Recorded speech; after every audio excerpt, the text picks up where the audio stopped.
It's August 22nd, 1849, and another remarkable event is about to be uncovered by Arion, Rebecca, and Olly, the Retrospectors. Picture it, Venice, 1849, under siege from the Austrian Army.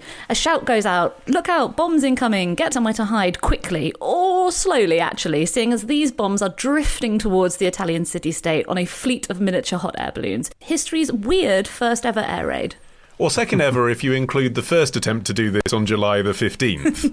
On July the 15th, the Austrian Empire attempted to get back Venice with some unmanned balloons filled with explosives. This was the idea of Lieutenant Franz von Ucatius, who devised a crude timing device using charcoal and greased cotton thread.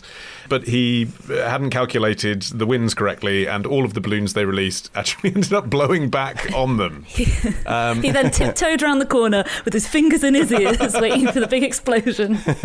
Yeah, it's astonishing that they went back for more. I saw a Time magazine account from an eyewitness that said the balloons appeared to rise about 4,500 feet, and then they exploded in midair or fell into the water, or blown by a sudden southeast wind, sped over the city and dropped onto the besiegers. Venetians, abandoning their homes, crowded into the streets and squares to enjoy the strange spectacle, and when a cloud of smoke appeared in the air to make an explosion, all clapped and shouted. Applause was the greatest when the balloons blew over the Austrian forces and exploded, and in such cases the Venetians added cries of "Bravo" and "Buon appetito."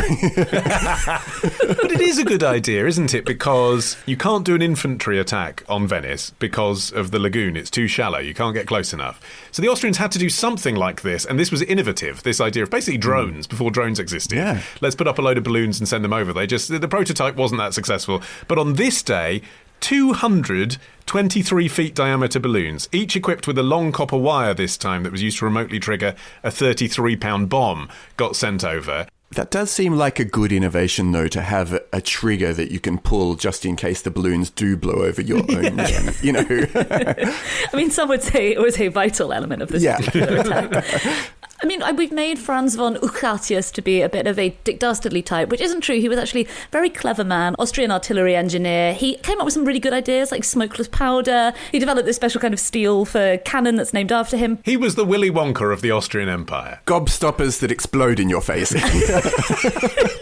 The reason the Austrians were even surrounding Venice, it was part of this wider series of uprisings across Europe that were called the Revolutions of 1848. And broadly, it was all about throwing off imperial rulers or autocratic monarchs and creating modern democratic states. But the previous year, the Austrians had been putting down a rebellion like this in Milan, and they had successfully used balloons to drop propaganda leaflets over the city. And so, von Ucatius thought, why not this, but with bombs? And to put it in a bit broader context, so for many centuries the Italian peninsula was a pretty politically fragmented group of states, and then Napoleon, when he conquered the whole region, introduced a bunch of ideas that became really key to the cause of Italian unification, specifically the destruction of the last vestiges of feudalism and the ideals of freedom and equality, and also the introduction of the notion of nationalism. And so across Italy, and as part of this broader revolutionary sentiment that was brewing across Europe, there were these individual uprisings, and the Austrians actually subdued most of them. And this was the final phase of the reconquest of the area, and Venice was the last thing standing. This was scary for the people when it actually did start hitting Venice, because there was no control over who it was going to hit. I mean, imagine a balloon on fire falling from the sky at a time when balloons were quite innovative technology that you didn't see every day anyway. They still get used in the Middle East. You've had Palestinians throwing these over into Israel, haven't they? It's a low-tech way to try and lob a missile over a wall, basically, is stick it on some kind of primitive flying device. And you hear from contemporary accounts of like, oh, the children thought it was a party balloon and then realised with terror what it actually was. You can imagine that primal fear of seeing this thing falling from the sky, especially in a city where everyone was really religious as well. Yeah, I couldn't find an account of specifically how many bombs reached the target, but I think few of them fell on the Austrians. Yeah. Great success. At least one reportedly detonated in St. Mark's Square, and it does seem like the atmosphere was very different this time round to the first time round. There was a captain of a British vessel called the Frolic, and he later told London newspapers that the assault provoked, quote, extreme terror and moral repercussions. And 5 days later, the Austrians did enter Venice, but I mean, that was probably due to the fact that, it had been under siege for a while and food was running out. But certainly seems like the balloons had a big psychological effect, if not an actual casualty rate. And the Austrians didn't cede Venice to the Italians until 1866. So this worked out in the medium term for them too. I think part of the effect on the population must have been the ratcheting up of tensions between the first attempt and the second attempt, because obviously the first attempt wasn't taken very seriously, but the Austrians didn't hide that they were going to try again. They actually published it in the Austrian press, slightly overstating it. They claimed they would annihilate the rebellious city with these balloons, which obviously isn't what happened in the end, but certainly waiting the countdown to seeing this fleet of balloons coming toward you yet again. If they had all, or almost all of them, had landed over Venice, the effect would have been incredibly destructive. Yeah, those news reports that suggest that there was annihilation going on, you really have to do a lot of redefinition of what annihilate means to get to what actually happened. Like the way that decimate means to kill everyone in 10 people, but we regard it as meaning to completely obliterate.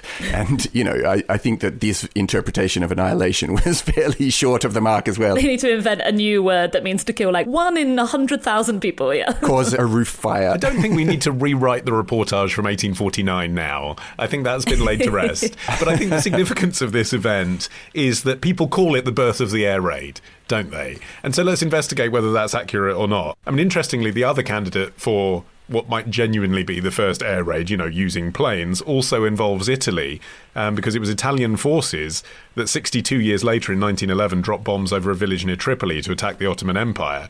So Italy gets a mention in either case. Yes. Yeah, that one was great. I love the air raid was literally an Italian aviator called Giulio Gavotti. He dropped 4 bombs over Turkish bases, physically throwing the grenades out of the top of his open-top monoplane. But it also speaks to the success or lack thereof that the next time Venice was subjected to anything like an air raid was in 1915. So, you know, it's not as if this tactic was so successful that the Austrians were like, yes, we shall use this now and forever. No, it's not going to be used for another 60 years. But I think, actually, from the perspective of the civilian on the ground, seeing a thing raining down on you from the sky, whether that's an arrow, a rock, a cannonball, a javelin, or in this case, a balloon, is the same effect, isn't it? So I think quibbling over the use of the word air raid kind of gets in the way of the fact that, you know, the ancient Chinese were using bamboo hand grenades. And obviously planes changed everything in terms of aerial attacks. So I think the descendant of this incident isn't so much plane air raids, but the Zeppelin air raids that were surprisingly a big deal in World War I. I feel like people don't talk about World War I air raids, even though they did actually have a pretty high casualty rate. It started in 1915, where German Zeppelins dropped incendiary devices and grenades over London at night. That killed 7 people. And those raids continued for over a year. It killed 700 people in London during World War I, until basically what happened was that planes at the time couldn't fly high enough to shoot them down, and then they very quickly developed planes that could fly high enough to shoot them down, and obviously then the Zeppelins just turned into instant fireballs, and that was the end of that. But that really was this, but much bigger. If that isn't the significance of this, then the other thing that sometimes gets said, as I alluded to earlier, is that this is the first drone, in effect. Now, drone guys have some quibbling about the definitions here, because they say, yes, this is an unpiloted aircraft, so you tick, nearly a drone, but it can't be properly targeted. As we've discussed, it's at the mercy of the winds. So then it isn't a drone. And if you take that definition of drone to mean unpiloted but properly targeted, then the first widely accepted drone is the Queen Bee, hence the name drone. Didn't know that, drone B. Demonstrated by the British Army in 1935, which was a converted aircraft that could reach over 17,000 feet and travel more than 400 kilometres and could be targeted. Wait, how did they control it in those days? They had a long piece of wire and they triggered it when it got to the other end. Went all the way back to number 10 Downing Street. Yeah. Tomorrow. They all throw themselves at him, despite him going around calling all women sugar and angel and kid. Ditch the ads and get a Sunday episode when you join Club Retrospectors. Patreon.com/retrospectors. I'm historian Ruth Goodman, host of Noise's newest podcast, The Curious History of Your Home.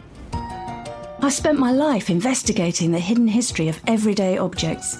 The vacuum cleaner in your cupboard, sleek and compact today, but when it was invented, it was literally powered by horses and took 4 to 6 people to operate. The minty fresh toothpaste by your sink. Well, if you lived in ancient Greece, you'd be washing your teeth with ground up bones and oyster shells. Double glazed windows? We owe those to a French king's odd fascination with oranges. The Curious History of Your Home explores the extraordinary in the ordinary.